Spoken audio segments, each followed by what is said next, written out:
the silence of the town. Why was a bright, compassionate 19-year-old girl found slumped over her steering wheel, a bullet hole in her neck, while her ex-boyfriend lay nearby, drenched in blood but alive? Hemphill, Texas, a quiet town where everyone knew everyone, where the church bells on Sunday mornings seemed louder than the gossip. But on October 31st, 2020, the calm was shattered in a way no one could have anticipated. Why was Livy Lewis, a bright and compassionate 19-year-old with her whole life ahead of her, slumped over the steering wheel of her car, a bullet wound in her neck? Who could hate her enough to snuff out her light in such a cold, calculated manner? And why was her ex-boyfriend, Edgar, found nearby, covered in blood but still alive? The answers wouldn't come easily. They never do when love and violence collide. Livy's car was discovered just before dawn, pulled to the side of a desolate road, her lifeless body slumped over the wheel, her pale skin illuminated by the faint glow of the October moon. Blood pooled across her chest, soaking the front of her shirt,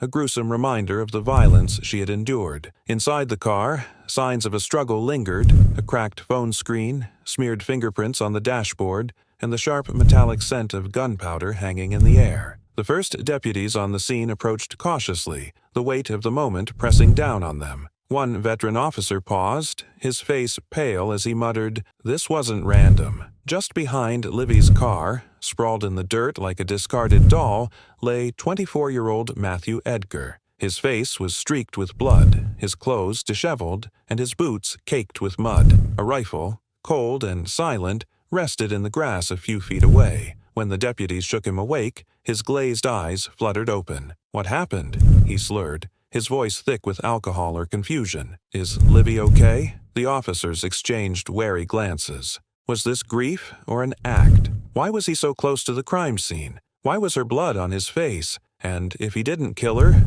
who did? By sunrise, Livy's death was all anyone in Hemphill could talk about. Whispers of betrayal and jealousy filled the air as coffee cups clinked and forks scraped against plates. Livy had been a bright spot in the town, known for her kindness and warmth. How could it end like this? The investigation would soon reveal a web of toxic love and manipulation, a story darker than anyone imagined. One thing was certain, the truth wouldn't come without unraveling secrets no one wanted to confront. A love that turned poisonous. Before tragedy claimed her name, Livy Lewis was the pride of Hemphill, a young woman whose warmth lit up every room she entered. At just 19, she was fresh out of high school and pursuing her dream of becoming a nurse. She had already earned the love of the elderly residents she cared for at a local nursing home, who described her as kind and selfless. Friends said she was someone who always put others before herself. But it was this open heart, her willingness to love, that led her into the arms of Edgar, a man who didn't deserve her light. Matthew was older, rugged,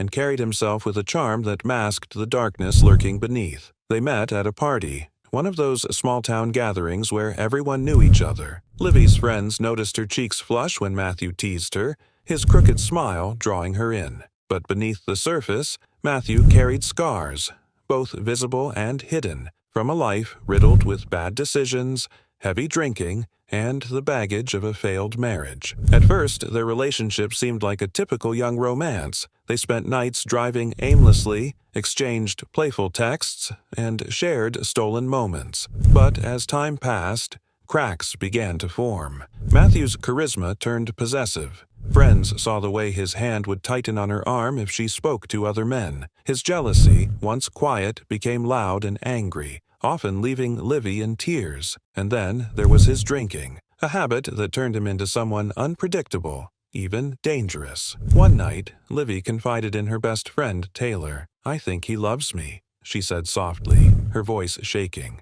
"But sometimes he scares me." Taylor had already seen enough. The bruises Livy tried to hide, the way she stiffened at the mention of Matthew's name. "You need to leave him," Taylor urged. "Before it's too late." Livy tried. She broke up with Matthew more than once, but he always found a way back in. He'd show up at her door with flowers and tears, promising to change. "I can't live without you," he'd say. And for a time, she believed him. But the cycle always repeated. Love, anger, regret. By October 2020, Livy had decided it was time to move on for good. She had enrolled in college, eager to start fresh and leave the weight of Hemphill behind. But Matthew refused to let her go. When she stopped answering his calls, he would drive by her house, headlights cutting through the night and flashing into her window. One night, she found a note on her car that read, "You can't run from me." As Halloween approached, Livy joined mutual friends at a party, hoping for a night of normalcy and laughter. But Matthew was there too, lurking in the shadows, his eyes locked on her the entire night. Witnesses said he looked unhinged, gripping a bottle of whiskey as his jaw clenched so tightly it seemed like it might crack. When Livy left the party, she thought she was leaving the tension behind, but Matthew followed. What happened next would alter everything. The night of horror. It was just past midnight on October 31st, 2020 when Livy Lewis left the party. The damp chill of a late Texas autumn wrapped around her, clinging to her skin like a warning she couldn't shake. Her car headlights cut through the darkness of the desolate country road, but no beam of light could dispel the unease that had followed her all night. In the rearview mirror, a pair of headlights appeared. Closer, steady, relentless. She wasn't alone. Matthew Edgar was behind the wheel of the trailing vehicle, drunk and simmering with rage. Witnesses at the party described his volatile state. They'd seen him pacing outside after spotting Livy laughing with another man,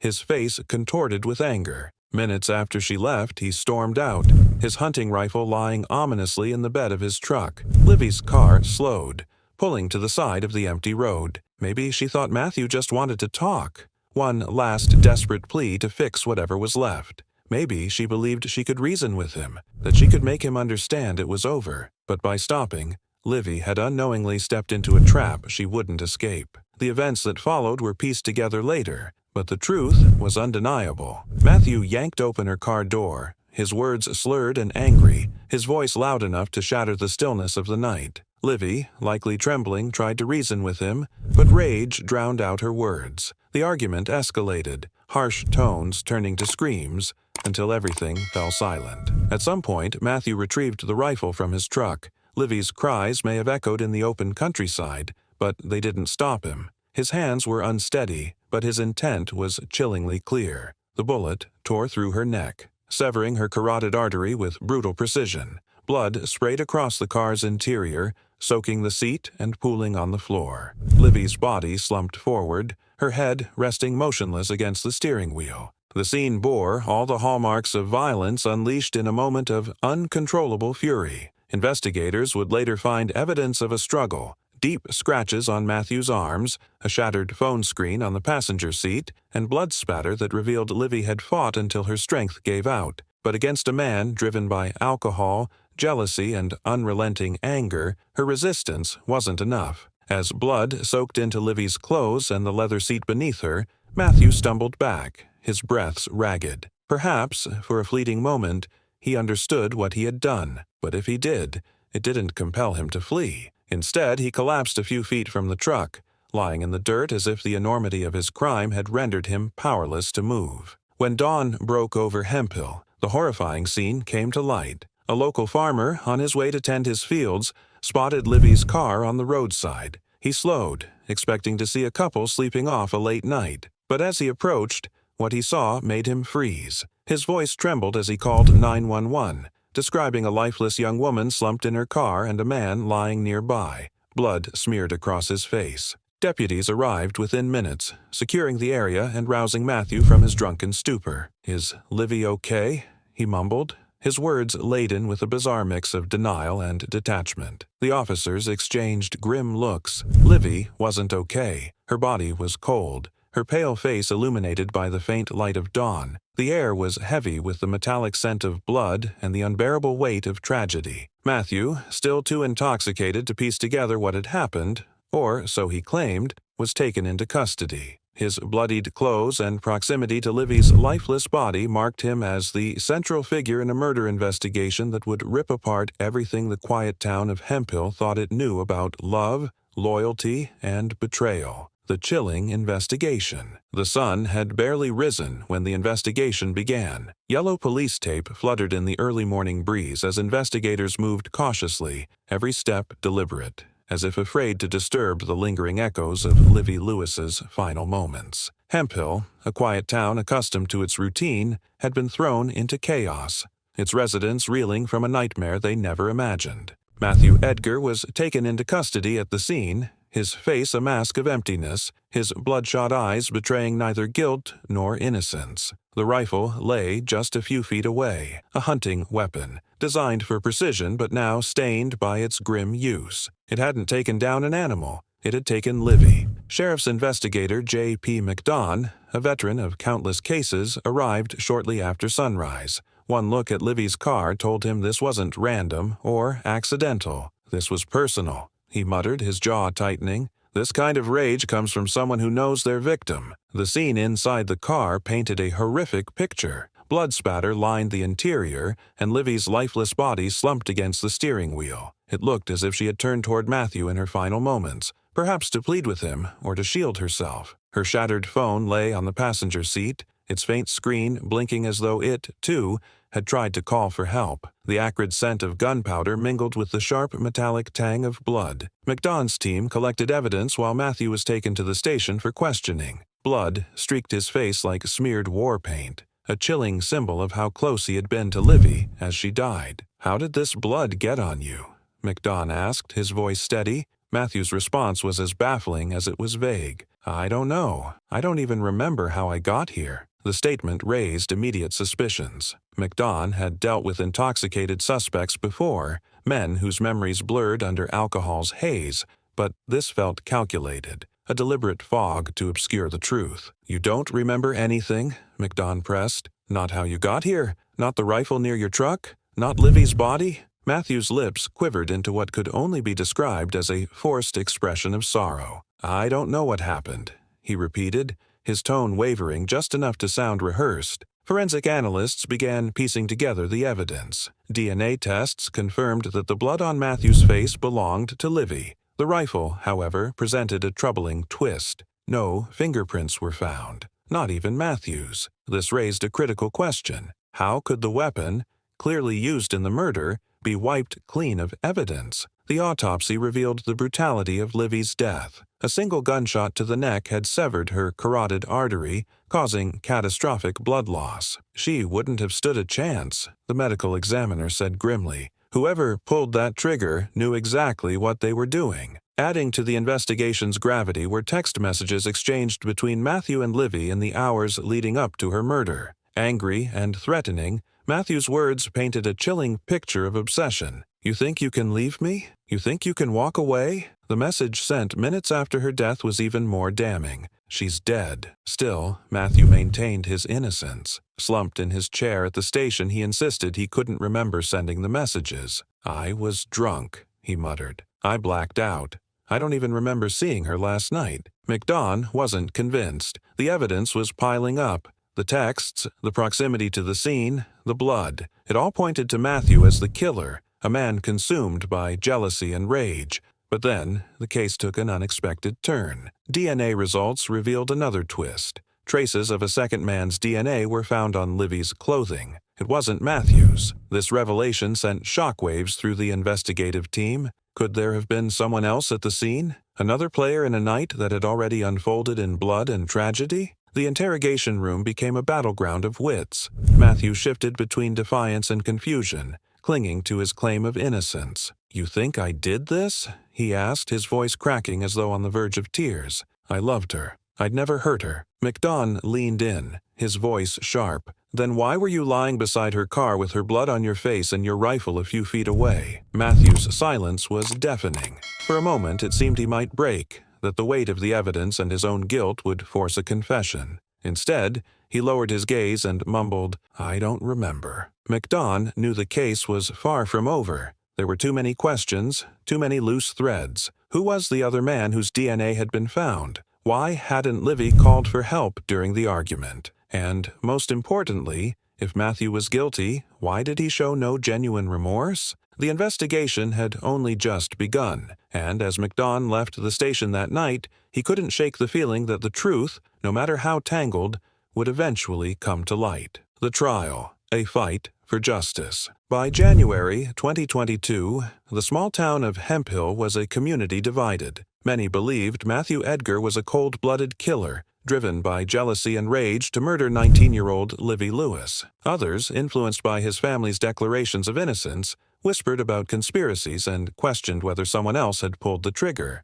The courtroom was where the truth would finally be revealed, or so everyone hoped. Each day, Matthew walked into court with an unsettling calm. Dressed simply, his expression betrayed neither fear nor remorse, as if he had already resigned himself to whatever fate awaited him. Across the room, Livy's family filled the gallery, their grief heavy and visible. Her mother, Darcy Bass, clutched a framed photo of Livy, her hands trembling as if holding it could somehow anchor her in the face of overwhelming loss. The prosecution wasted no time building their case. They began with Matthew's text messages sent in the hours leading up to Livy's murder. Projected on a screen for the jury to see, the messages were haunting. "You think you can leave me? You're nothing without me." And then, minutes after her death, the devastating confirmation. "She's dead." These aren't the words of an innocent man, Prosecutor Amanda Graves told the jury, her voice firm but charged with emotion. They're the words of someone who believed Livy Lewis didn't have the right to live without him. Forensic evidence followed,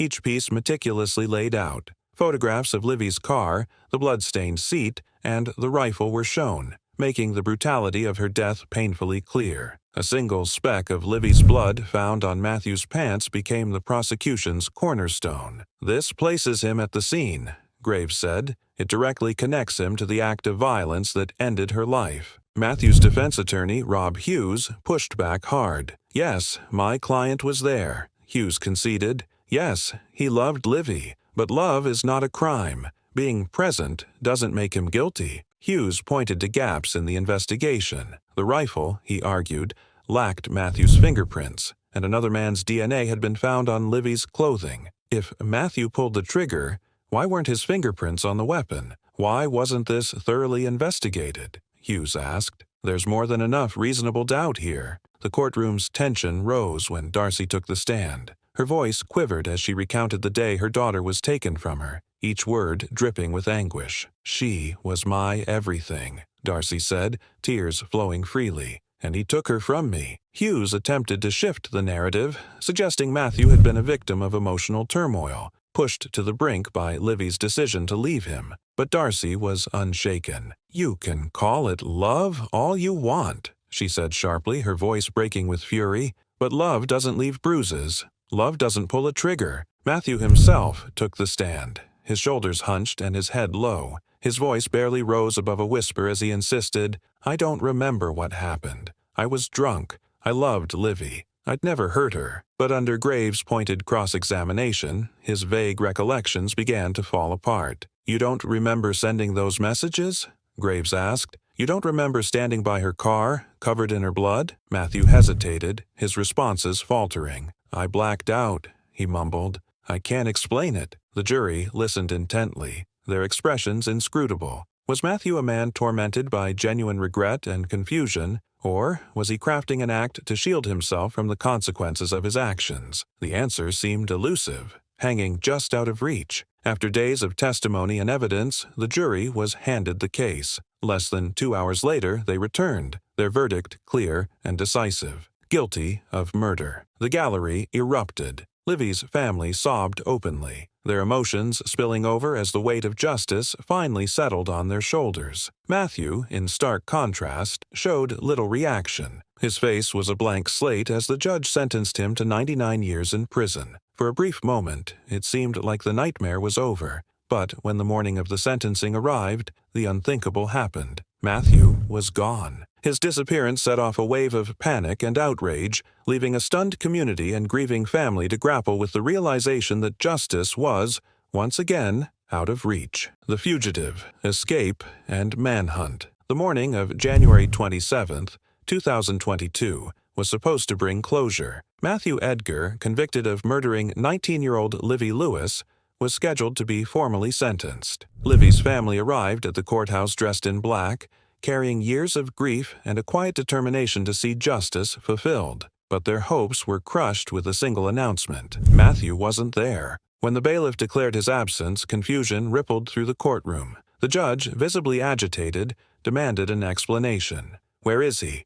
was the question on everyone's lips. The answer, when it came, was maddening. Sometime during the early hours, Matthew had slipped away from his home. The ankle monitor meant to ensure his compliance had been disabled, its battery allowed to die. A convicted murderer had vanished into thin air, leaving a glaring failure in the justice system. Chaos erupted in the courtroom. Livy's mother, Darcy Bass, slammed her fist against the bench, her voice trembling with rage and disbelief. "How could this happen?" she demanded. "You promised us justice. You promised this wouldn't happen." Her cries were both an accusation and a plea, echoing through a room paralyzed by shock. What followed was one of the largest manhunts in Texas history. The U.S. Marshals, Texas Rangers, and local law enforcement banded together to track down Matthew. His face was everywhere, on wanted posters, in news bulletins, and across social media. Tips poured in, each one sparking a surge of hope.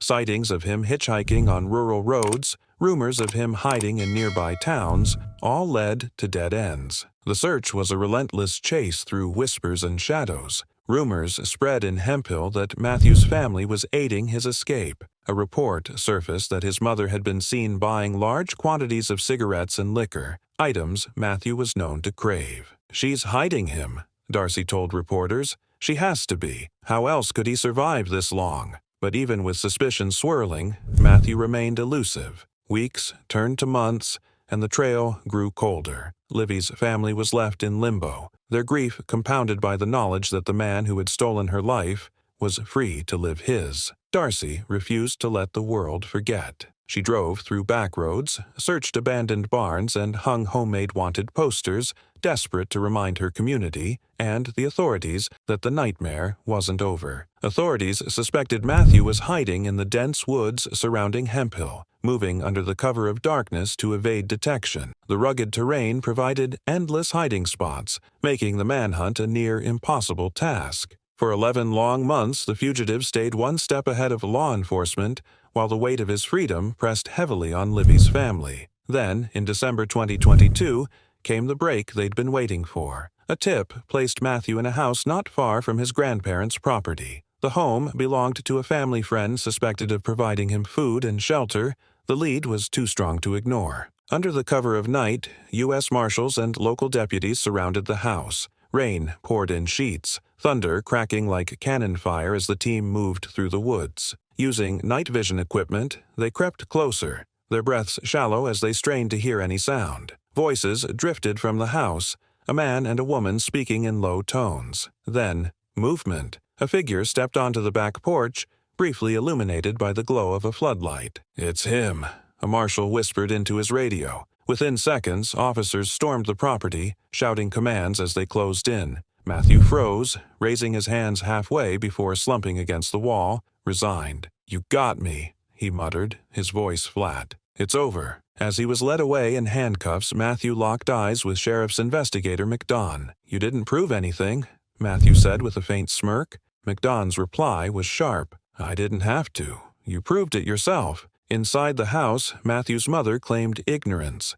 "I didn't know he was here," she insisted, but the officers weren't convinced. She was later charged with hindering apprehension, though her true involvement in his escape remained unclear. For Darcy, Matthew's capture was bittersweet. "It doesn't bring Livy back," she said, her exhaustion evident, "but at least he can't hurt anyone else." On January 3, 2023, nearly a year after his escape, Matthew Edgar was sentenced to 99 years in prison, with the possibility of parole after 30. The courtroom was silent as the sentence was read. Darcy sat in the front row, clutching a framed photo of Livy. "You'll rot in there," she whispered softly, "and we'll never forget what you did." Even with justice served, the scars remained. Livy's empty chair at family gatherings, the birthdays that would go uncelebrated, and the memories that could never be made left a void that time couldn't heal. Darcy described her pain as a life sentence of grief, one she carried every day.